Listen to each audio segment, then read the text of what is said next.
Alright, Hosses, welcome back, and now that we got all the boring stuff out of the way, let's go ahead and get to the good stuff, actually inverting that image.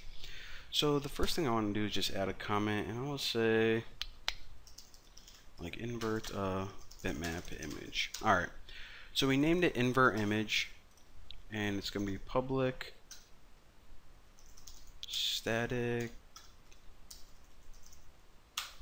and also it's going to return bitmap data invert image. Now remember, what we're going to be doing is we're going to be passing in essentially my profile picture after it's converted to a bitmap, and it's going to build an entirely new image based on that, and it's going to return that new image. So that's why we return bitmap right there.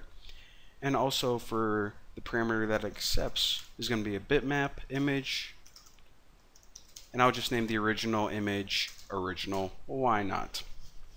So again, the first thing we need is pretty much a blank bitmap image, and this is eventually going to store the cool new inverted image. So bitmap, I'll just name it final image. And in order to create pretty much a blank canvas that you can create a new bitmap on, you set it equal to bitmap dot create bitmap, and the parameters that this takes is, first of all, you're creating a new bitmap, you need to tell me how big it's going to be, how wide and how tall. So we're just going to say, well, actually go to the original image and get the width of that, and also get the height of that, so the new image that we're creating is essentially going to be the same size as the original. Now the last parameter that this takes is just one that's original, called getConfig, and this is just background information. Because this create bitmap, it takes 3 parameters, and this is the third one. But later on, again, this is just a blank image right now. Just think of it like is a white square that's 230 by 230, and we're going to be building the new image directly on it.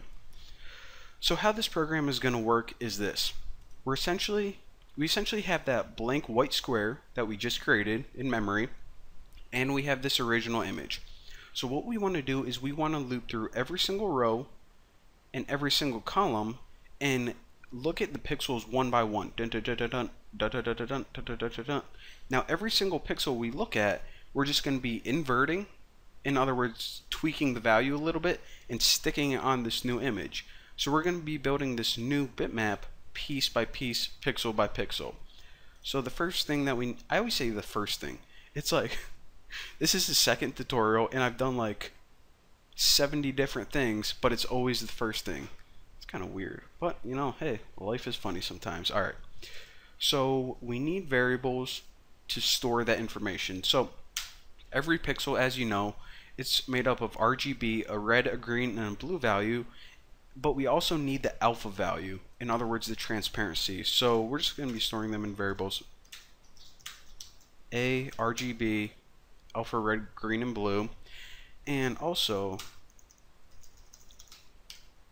the individual pixel, we're going to look at in a variable called pixel color. This is just a store one value. So like I said, we're going to be making a for loop. Where's my image? We're going to be making a for loop that loops through every single pixel, and in order to make this, you actually make a for loop within a for loop, so you can loop through the columns and the rows. So how many times does your for loop have to loop? Well, it depends on how big your image is. So if you make a variable called height, then we can just copy this right here. So for this image, since it's 230 by 230, it's going to say, okay, get height, which pretty much means how many pixels tall, and we're going to be storing it in that.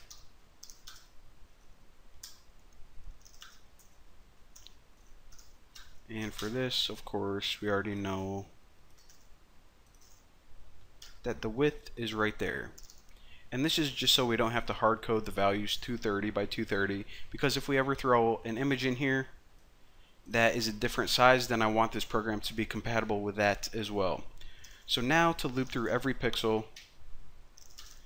int y equals 0, y is less than height, and y plus plus And inside here, just going to be copying all this.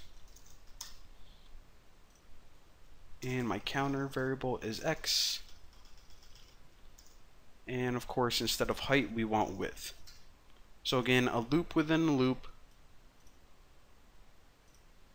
And all that's just going to do is be responsible for looping through every single pixel. Obviously, simple stuff. So now what I want to do is I want to grab the first, well, a single pixel. Whatever pixel you are currently on, just grab that pixel. So if I go to pixel color, then what I can do is I can go to the original dot get pixel, and in here I can just pass an x and y. So again, the very first value of this, the very first pixel it's going to look at is 0, 0, the pixel in the very top left corner. So we are essentially looking at that pixel and storing it in a variable called pixel color. So now what we need to do is we need to break up that pixel into the individual values. So what we need to do is we need to set this equal to color dot alpha pixel color. So pretty much get the alpha value of this pixel. You know, it may be easier if I just explain it this way. So let's first get the individual information about each pixel. So red,